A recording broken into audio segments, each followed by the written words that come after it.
In this video, we'll be going over the IRS notice CP49.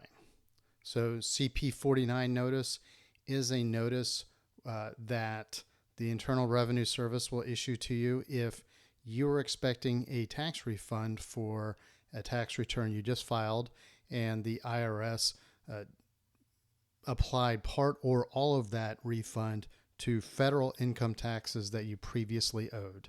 So we'll go through this step by step, and we'll talk about things that you may need to do or things that you should know. So at the very top of the form, the right-hand corner, you'll see the type of notice. As we discussed, it's CP49, the tax year, 2016, the notice date, January 30th, 2017. So this is a tip off that this is an example, not necessarily a real notice, because this is probably not a notice that would have been generated so quickly. Just below that, social security number, and then a contact phone number, and if needed, a caller ID that you can use to identify yourself. That's tied to the notice. So in this case, let's take a look on the left-hand side, John and Mary Smith with their address. I'll take a moment to point out two things that I usually do. First is to take note of the notice date, because if you go through this form and you see something that has a due date, like do this thing within 30 days or take this action within 60 days, they're talking about the notice date. So a 30-day out would be 30 days from January 30th, 2017. So, and this is an important distinction, because if you don't take action, the IRS's default assumption is that you agree with their assessment and they're going to keep going forward. And if for some reason you say, no, that's not what I meant, you're going to have to work that much harder because you didn't respond in what the IRS would consider to be a timely manner. So in this case, I don't know that there's a whole lot. We'll get to it in a moment, but the immediate need seems to be not there. It doesn't seem like the IRS needs you to do anything in this notice, but it is an important thing to note. The second thing would be to make sure that you keep your address correct and up to date. So when you file your income tax return, if you're filing and putting a new address in your tax return, that automatically updates your tax record. So in a case like this, where this is a letter generated about your recently filed tax return, there's probably not much chance that they're going to send this to the wrong address.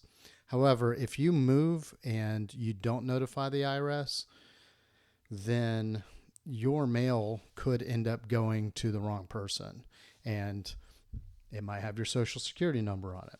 And if you were expected to take an action and you did not get your IRS notice or your correspondence, then the IRS is going to, have difficulty, assigning the correct behavior or the corrective action because you did not respond in a timely manner. So if you keep your address up to date, you're more likely to receive these notices in a timely manner, which will mean that you can respond to them appropriately within a timely manner.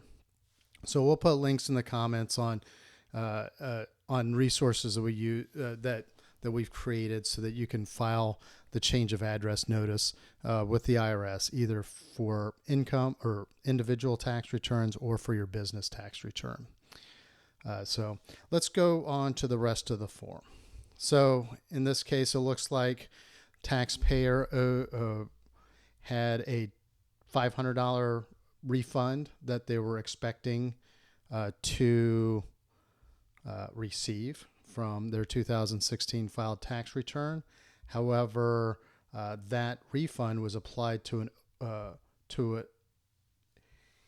a tax deficiency that was owed for 2015. So from the face of it, it looks like the taxpayer owed $250 prior to this from their 2015 tax return. So they simply took their $500, scraped off the $250 to pay the 2015 tax return, that tax liability, and then zeroed out that balance, and the remainder of the refund will go to you. So in this case, it's pretty straightforward. Sometimes this might be for multiple tax years, in which case you might see the accounting of that. You can always request a tax transcript of those tax returns to see if you owe taxes in advance. We'll put links in the show notes on to resources on how you can do that. And then it basically says, what do you need to do? So in this case, your refund, if you haven't already received your refund, you should receive it within a couple of weeks, as long as there's no other tax.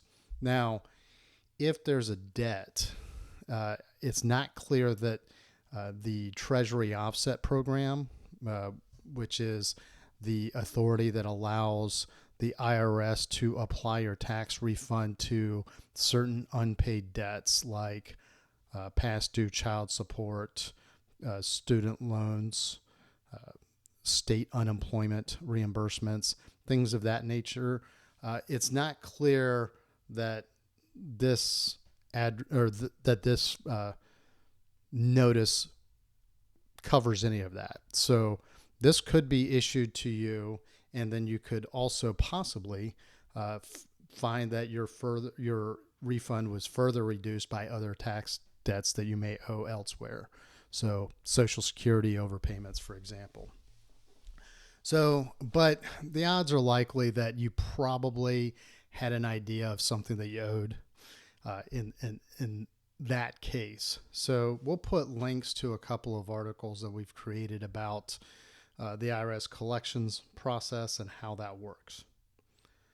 So there's a note in here about protection from your spouse's debt. So if you qualify for injured spouse allocation, you may be able to bring that part of that refund back. So what happens in a lot of cases is that two people get married and they're now filing a joint return, and one spouse has a lot of past due debt. So past due income tax, child support, spousal support, student loans, and let's imagine they're expecting a $2,000 refund.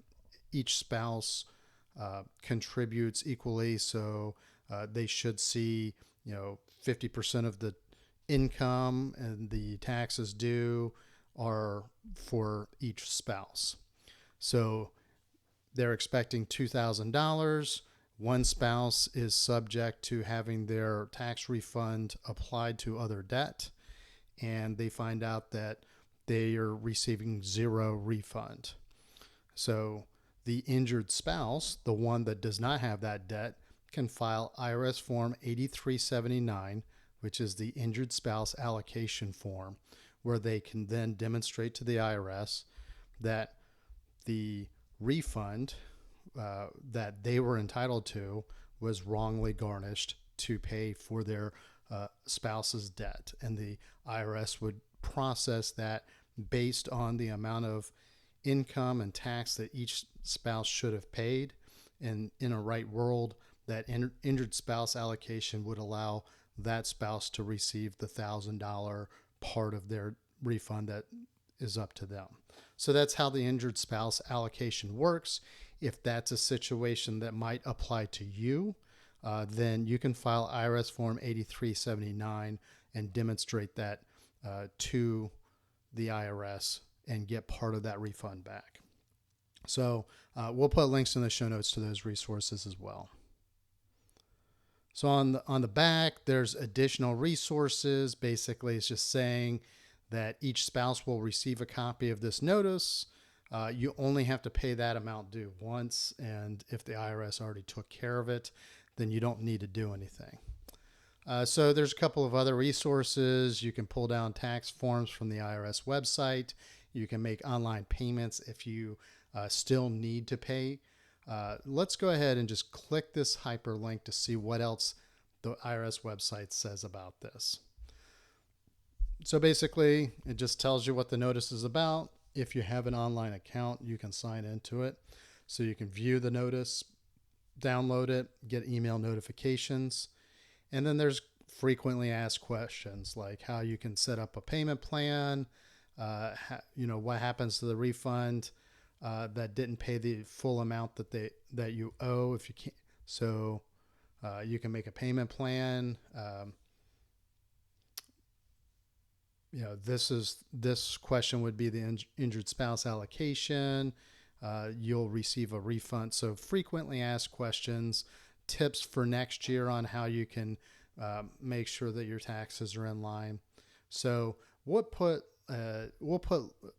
links to the resources we've created about some of these forms that are mentioned here. So that's all we have about the CP49 notice.